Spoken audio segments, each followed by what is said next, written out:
In the heart of Europe lies a nation whose capital has been destroyed and rebuilt 18 times. Most people can't locate it on a map, yet it once commanded an empire stretching from the Baltic to the Black Sea. Foreign powers spent centuries not just conquering this land, but attempting something far more sinister, erasing its very existence from history. Stay with me, because what happened next reveals one of history's most extraordinary cover-ups, and why this forgotten nation holds secrets that could change how you understand European civilization itself. Meet Belarus, and the story you're about to hear will explain why empires trembled at the mention of its name, then spent generations trying to make the world forget it ever existed. Picture this: a medieval superpower whose official language wasn't spoken by its supposed rulers. The Grand Duchy of Lithuania dominated Eastern Europe for centuries. Yet here's what historians rarely mention: it wasn't really Lithuanian at all. This revelation gets more intriguing. The empire's laws were written in Old Belarusian. Its nobility spoke Belarusian. Its cultural heartbeat pulsed with Belarusian rhythms. We're looking at one of history's greatest cases of mistaken identity, and understanding why this happened will unlock the entire mystery of Eastern Europe. But first, let's travel back to where this extraordinary civilization began, in the ancient forests where Slavic tribes had no idea they were building the foundation for one of the world's most resilient cultures. The Dragovich, Radimichs, and Krivichs, names lost to most history books, established settlements along countless rivers by the 6th century. These weren't primitive villages. Archaeological evidence reveals sophisticated trading networks, advanced metallurgy, and urban planning that would impress modern city designers. Then came the twist that changed everything. These Slavic communities became the backbone of what history calls the Grand Duchy of Lithuania, but which was actually the world's largest Orthodox Christian state. Cities like Polotsk rivaled Paris and Rome as centers of learning. Saint Euphrosyne of Polotsk emerged as one of Christianity's most revered figures, establishing educational institutions that attracted scholars from across Europe. This was Belarus during its golden age, but golden ages, as you'll discover, carry the seeds of their own destruction. What happened in 1569 represents one of history's most calculated cultural destructions. The Union of Lublin didn't just create the Polish-Lithuanian Commonwealth, it presented Belarusian nobility with an ultimatum that would haunt the region for centuries: abandon your faith, language, and identity, or lose everything. Most chose survival over principle, but here's what makes this tragedy unique. It wasn't conquest through military force. This was cultural annihilation through bureaucracy. Orthodox Christianity became illegal. The Belarusian language disappeared from official documents. Children were forbidden from learning their mother tongue in schools. Yet something extraordinary was happening in the countryside. While nobles converted and cities adopted Polish customs, common people became the guardians of their civilization, preserving language and traditions like resistance fighters protecting state secrets. They had no idea an even greater test was coming. The Commonwealth's collapse brought Russian rule and promises of Orthodox brotherhood. What arrived instead was betrayal on an industrial scale. Russian authorities implemented something more insidious than Polish oppression. They denied that Belarusians existed as a separate people. Think about the psychological warfare involved. You wake up one day to discover your government has declared your entire ethnic identity an administrative error. Belarusians became Western Russians or Orthodox Poles in official documents, as if centuries of distinct culture could be erased with paperwork. But the 19th century produced something the authorities never anticipated: intellectuals, like Franciszek Bahuvic, who proved through literature that Belarusian wasn't a dialect, but a sophisticated language capable of expressing the deepest human experiences. This wasn't just poetry. It was revolution disguised as art. World War I transformed Belarus into Europe's primary battlefield. German and Russian armies swept back and forth across the territory, creating a hellscape of trenches and artillery bombardment. Entire populations evacuated, cities became rubble, families scattered across continents. From this devastation emerged something nobody expected: the Belarusian People's Republic of 1918. It controlled almost no territory and lasted barely a year, yet it planted an idea that would prove indestructible: Belarus as an independent nation. The early Soviet period brought an unexpected gift-korenizatsiya policies that promoted local languages and cultures. For a brief moment, Belarus flourished under its own cultural banner. Writers, artists, and educators created a renaissance that seemed to promise a genuine cultural rebirth. That hope died in the 1930s when Stalin's purges targeted Belarusian intellectuals with surgical precision. In just a few years, an entire generation of cultural leaders vanished into labor camps or mass graves.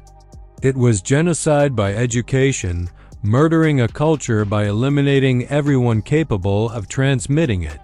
If you think that was Belarus's darkest hour, the Nazi invasion of 1941 brought horrors that defy human comprehension. Over 600,000 Jews, entire communities that had existed for centuries, were murdered with industrial efficiency. But the Nazis didn't stop there. Their racial policies targeted Belarusian intellectuals and anyone capable of leadership, implementing a systematic plan to reduce the Slavic population to slaves. Minsk itself became a symbol of total destruction. Of its pre-war population of 240,000, only 50,000 survived. The city wasn't damaged. It was obliterated so completely that post-war planners essentially built a new city from scratch. This was Minsk's 18th destruction, but as history would prove, not its final resurrection. Post-war Belarus achieved something that borders on the miraculous. Soviet authorities invested massive resources in rebuilding the republic, transforming it into an industrial powerhouse whose tractors became famous worldwide, symbols of engineering excellence that farmers from Africa to Asia relied upon. Yet this remarkable recovery came with a cultural price. The new Belarus was thoroughly Russified. While Belarusian remained officially recognized, it became increasingly irrelevant to daily life. Russian dominated education, business, and government. It seemed the long campaign to erase Belarusian identity was finally succeeding. Then Chernobyl changed everything. When 70% of Chernobyl's radioactive fallout landed on Belarusian soil in 1986, contaminating vast regions and forcing mass evacuations, it shattered more than just the landscape, it destroyed faith in Soviet competence. Suddenly, Belarusians began questioning everything they'd been told about their protectors in Moscow. The Soviet collapse in 1991 left Belarus independent almost by accident. Unlike other republics with strong independence movements, Belarus stumbled into sovereignty uncertain and unprepared. Into this chaos stepped Alexander Lukashenko in 1994, promising stability and clean government. Few predicted he would still be in power 3 decades later, making him Europe's longest-serving leader and creating Belarus's greatest modern paradox.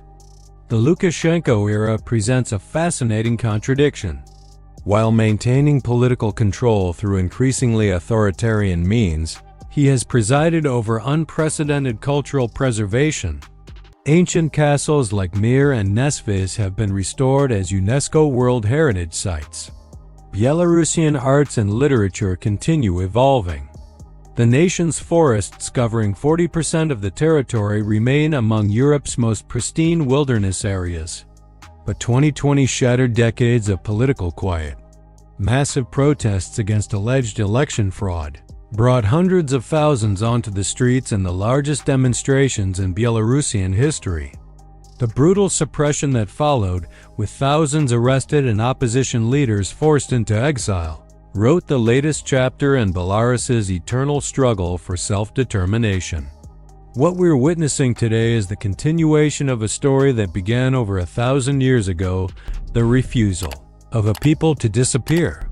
Despite centuries of foreign rule, systematic oppression, cultural genocide, and physical destruction that would have erased most nations from history, Belarus endures.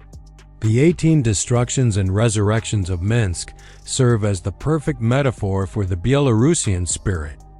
Each destruction seemed final, each rebuilding seemed impossible, yet here stands a modern European capital, beautiful and defiant. But there's something even more remarkable about Belarus's survival story. While other nations maintain their identity through military resistance or political movements, Belarusians perfected the art of cultural camouflage. They learned to hide their true identity in plain sight, speaking their language in private while adapting to official requirements, maintaining orthodox traditions within Soviet atheism, preserving folk customs as innocent entertainment.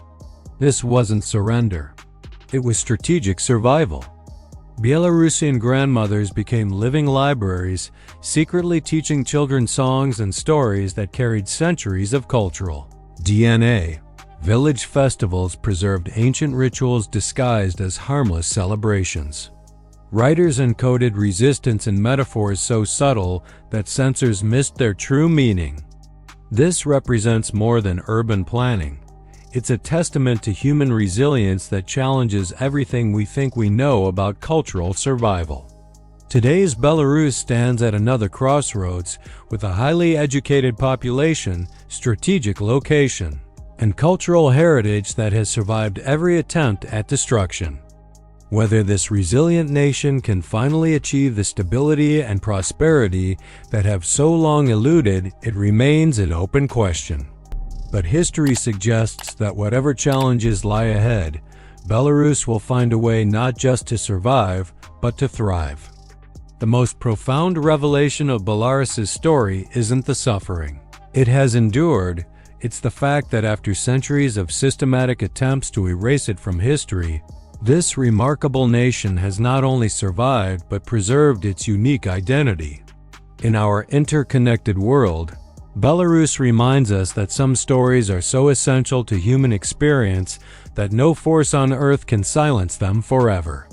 This is why Belarus matters, why its story deserves to be told, and why, despite everything that has happened, its greatest chapters may still lie ahead.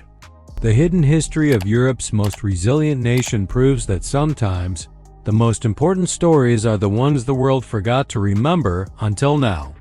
Thanks for watching.